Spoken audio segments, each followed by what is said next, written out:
ఎక్కడైనా ల్యాండ్ పై ఇన్వెస్ట్ చేయాలని అనుకుంటున్నారా? అయితే ఫ్యూచర్ సిటీలో ఇప్పుడే ల్యాండ్ తీసి పెట్టుకోండి. పూర్తి వివరాలకు మాకు కాల్ చేయండి.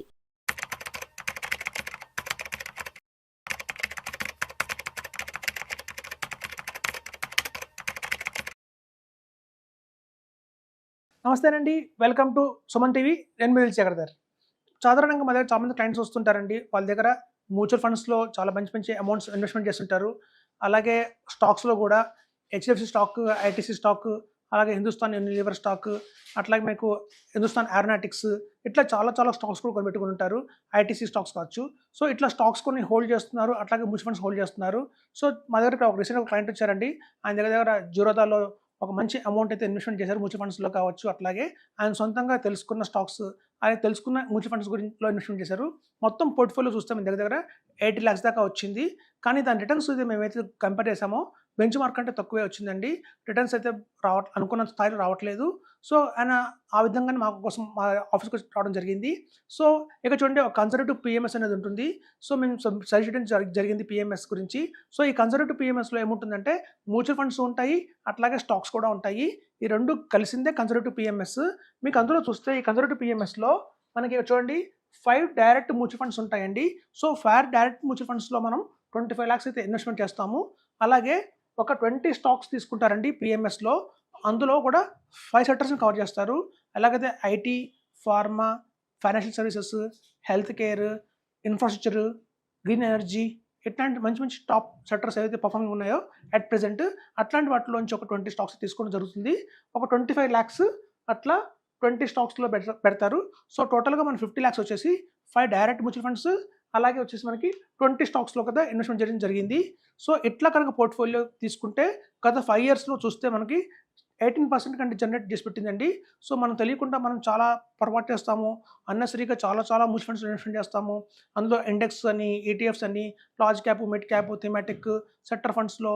సో అలా అనుకోకుండా చాలా చాలా ఫండ్స్లో ఇన్వెస్ట్మెంట్ చేయడం వల్ల మన రిటర్న్స్ చూస్తే 12%, 11% కంటే మించి రావట్లేదు. అలాగే స్టాక్స్ ఎప్పుడు కొనాలి, అలాంటి స్టాక్స్ నుంచి ఎప్పుడే ఎగ్జిట్ అవ్వాలో కూడా తెలియదు మనకి. సో అలా చాలా చాలా స్టాక్స్ కూడా హోల్డ్ చేస్తుంటాము. ఎప్పుడు అమ్మాలో తెలియదు మనకి. రైట్ గైడెన్స్ ఉండదు, ప్రాపర్ గైడెన్స్ ఉండదు. కాబట్టి రిటర్న్స్ చూస్తే స్టాక్స్లో కూడా పెద్దగా రావట్లేదు. ఎవరైతే కనుక అట్లాంటి వాళ్ళందరూ కూడా 25 lakhs మనకి డైరెక్ట్ మ్యూచువల్ ఫండ్స్, 25 lakhs స్టాక్స్లో పెట్టిన పిఎంఎస్ కనుక సెలెక్ట్ చేసుకుంటే మనకి దాని యావరేజ్ 5 years రిటర్న్ వచ్చి మనకి 18%, 20% కూడా వచ్చింది బుల్ రన్లో. సో అదండి. మనకి ఎక్స్పెన్స్ రేషియో చూస్తే కనుక మ్యూచువల్ ఫండ్స్లో ఎక్స్పెన్స్ రేషియో మీకు కేవలం 1% మాత్రమే ఉంటుంది. అలాగే మీకు స్టాక్స్లో ఏవైతే ఉంటుందో 25 lakhs, దానికి ఎక్స్పెన్స్ రేషియో వచ్చి 2.5% ఉంటుంది. మనకి యావరేజ్ ఎక్స్పెన్స్ రేషియో కూడా తగ్గిపోయింది. సో మనకి ఓన్లీ 1.75% ఎక్స్పెన్స్ రేషియో ఉంది. అదర్ దాన్ మనకి అదర్ ఈక్విటీ మ్యూచువల్ పిఎంఎస్లో అయితే మనకి 2.5% ఉంటుంది. ఇందులో మనకి మ్యూచువల్ ఫండ్స్ ఏదైతే ఉందో వాటిని చర్నింగ్ అనేది ఉండదు, టాక్సేషన్ ఉండదు. మీకు తెలిసిందే మ్యూచువల్ ఫండ్స్లో ఎలా ఉంటుందో ఒక 25 lakhs అలాగో మ్యూచువల్ ఫండ్స్లోనే ఉంటాయి. మనకి ఏదైతే స్టాక్స్లో పెట్టిన ఈ బ్యాలెన్స్ అమౌంట్ 25 lakhs ఉందో దాని చర్నింగ్ వచ్చి ఓన్లీ ఇయర్లీ వన్సే జరుగుతుంది. అది కూడా అన్ని క్వాలిటీ స్టాక్స్ తీసుకుంటారు, కేవలం బ్లూ చిప్ స్టాక్స్ తీసుకుంటారు. కాబట్టి మనకి ఊరిని చర్నించాల్సిన అవసరం రాదు. ఓన్లీ ఇయర్లీ చర్నింగ్ మాత్రమే ఉంటుంది. సో దీనికి మాత్రం మనకి 20 స్టాక్స్ కావాలి, ఓన్లీ బ్లూ చిప్ స్టాక్సే వస్తాయి. సో మనం చెప్పే రికమెండేషన్ ఏంటంటే, మీ దగ్గర కనుక మ్యూచువల్ ఫండ్స్ ఉన్నాయి లేదా స్టాక్స్ ఉన్నాయి, మోర్ దాన్ అబౌవ్ 50 lakhs కనుక వర్త్ ఉంది అంటే మాత్రం మీరు అలా కంటిన్యూ చేయకుండా ఇండివిజువల్గా మీరు వాటిని హ్యాండిల్ చేయకుండా ఒక ఎక్స్పర్ట్స్కి ఇస్తే, ఇలాంటి కన్సర్వేటివ్ పిఎంఎస్ ద్వారా కనుక మీరు ఇన్వెస్ట్మెంట్ చేస్తే మీకు గణనీయంగా అయితే మంచి లాభం అయితే వస్తుంది. మేము చాలా పోర్ట్ఫోలియోస్ చూసాము. అట్లీస్ట్ ఈవెన్ 13% కూడా బీట్ చేయట్లేదు పోర్ట్ఫోలియోస్. సో ఇట్లా కనుక లాంగ్ రన్లో వెళ్తే మాత్రం మనం భారీగా నష్టం అయితే వస్తుంది. ఇలా 18 to 20% ఇచ్చే పోర్ట్ఫోలియో కనుక మనం రీబ్యాలెన్స్ చేసుకోగలిగితే కనుక మనం సాధారణంగా చెప్తుంటాము 20% కనుక రిటర్న్ కనుక ఎక్స్పెక్ట్ చేస్తే 20 yearsలోనే మనకు 20 CR అనేది వస్తుందని చెప్తున్నాము. సో కన్సర్వేటివ్ పిఎంఎస్లో చూస్తే మీకు అందులో ఎక్కువ చర్నింగ్ ఉండదు, టాక్సేషన్ కూడా మ్యూచువల్ ఫండ్స్ లాగానే ఉంటుంది. సో మీకు చూస్తే ఈ లాంగ్ రన్లో మనం హ్యాండిల్ చేసే కన్నా ఒక ఎక్స్పర్ట్స్ కనుక తీసుకుంటే అట్లాంటి ఫండ్స్ని, స్టాక్స్ని కానీ మనకి అడ్వాన్స్ రిటర్న్స్ అయితే బాగా వస్తాయి. సో మనకి ఈజీగానే ఒక రిటర్న్స్ అయితే జనరేట్ చేయొచ్చు అది చెప్తున్నామండి. సో మీరు కనుక సొంతంగా పోర్ట్ఫోలియో ఉంది మీ దగ్గర, అలాగే కనుక స్టాక్స్లో ఉంది అంటే కనుక ఫ్రీ రివ్యూ ఇవ్వడం జరుగుతుంది. మీరు హ్యాజిల్ ఫ్రీగా ఇస్తే కనుక మాకు ఇన్ఫర్మేషన్ ఇస్తే మేము దాని మీద రివ్యూ చేసి ఇస్తాము ఫ్రీగానే. సో మీకు అక్కడ రిటర్న్స్ బాగా వస్తున్నాయంటే కంటిన్యూ అవ్వమని చెప్తాము. అక్కడ కనుక రిటర్న్స్ రావట్లేదు, అనుకున్నంత రావట్లేదు అంటే కరెక్షన్స్ చేసి ఒక మంచి పిఎంఎస్లోకి మిమ్మల్ని మూవ్ చేయడం జరుగుతుంది. తద్వారా రాబోయే రోజుల్లో మీకు అధికంగా మంచి రిటర్న్స్ అయితే వస్తాయి చెప్తున్నాను. దీనికి టాక్సేషన్ ఎలా ఉంటుందని చాలామంది అడుగుతుంటారు.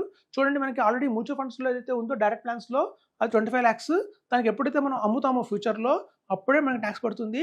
వేరాజ్ ఈ 20 స్టాక్స్ ఉన్న ఈ పిఎంఎస్కి మాత్రం ఇయర్లీ వన్స్ మనకి short term capital tax, long term capital tax అనేది వస్తుంది. So long term capital gain ట్యాక్స్లో మనకి తెలుసు 1,25,000 దాకా ఎగ్జామ్షన్ అయితే ఉంది. బియాండ్ దట్ మీకు ఎంతైతే వస్తుందో ప్రాఫిట్, దాని మీద మాత్రమే 12.5% కడతాము. సపోజ్ మార్కెట్స్ కరెక్షన్ అయినాయి, మీకు తెలుసు 2024 నుంచి కూడా మార్కెట్ అయితే బాగా కరెక్షన్ అయింది. ఇట్లాంటి టైంలో కనుక మనకి ఏదన్నా లాస్ వస్తే మాత్రం ఆ లాస్ని వచ్చే ఇయర్లో ప్రాఫిట్లోకి దాన్ని మనం మర్జ్ చేసుకోవచ్చు, కట్టాల్సిన అవసరం ఉండదు. At the same time dividend income ఏదైతే ఉంటుందో ఈ 20 స్టాక్స్ కూడా మనం చెప్తున్నాము క్వాలిటీ బ్లూ చిప్ స్టాక్స్లో ఇన్వెస్ట్మెంట్ చేస్తారు. కోల్ ఇండియా కావచ్చు, అలాగే హిందుస్థాన్ ఏరోనాటిక్ కావచ్చు, అట్లాంటి క్వాలిటీ కంపెనీస్లో ఇన్వెస్ట్మెంట్ చేస్తారు కాబట్టి తరచూ వాళ్ళు డివిడెండ్ కూడా ఎక్కువ ఇస్తుంటారు. ఆ డివిడెండ్ ఇన్కమ్ డైరెక్ట్గా మీ అకౌంట్లోకి క్రియేట్ అయిపోతుంది. సో అదొక అడిషనల్ ఇన్కమ్ లాగా మనం భావించవచ్చు. కాబట్టి ఈ ఎక్స్పెన్సివ్ రేషియో కూడా మనకి చూస్తే అదర్ దాన్ పిఎంఎస్ లాగా 2.5% ఉంటుందండి, కేవలం 1.75% ఉంటుంది. ఎప్పుడైతే మీ కార్పస్ 50 lakhs నుంచి గణనీయంగా 2 crores అండ్ బియాండ్ అయితే కనుక ఆటోమేటిక్గా కూడా మనకి ఎక్స్పెన్స్ రేషియో అనేది తగ్గుతుంది. ఇది 1% కాస్త 0.5% అవుతుంది. అలాగే 2.5% ఉన్న ఎక్స్పెన్స్ రేషియో 2% అవుతుంది. సో ఎప్పుడైతే మన పోర్ట్ఫోలియోలో ఉన్న కార్పస్ గణనీయంగా పెరుగుతూ ఉంటాయో ఎక్స్పెన్స్ రేషియో కూడా తగ్గిపోతూ ఉంటుంది. కాబట్టి ఎవరికైనా మ్యూచువల్ ఫండ్స్ స్టాక్స్ కనుక జాయింట్గా ఇన్వెస్ట్మెంట్ ఉంది అంటే మాత్రం సరైన టైంలో కనుక మీరు రియలైజ్ అయ్యి వాటిని కనుక ఇట్లాంటి కన్సర్వేటివ్ పిఎంఎస్ కింద మూవ్ చేస్తే మీకు రిటర్న్స్ బాగా వస్తాయి చెప్తున్నాను. Thank you.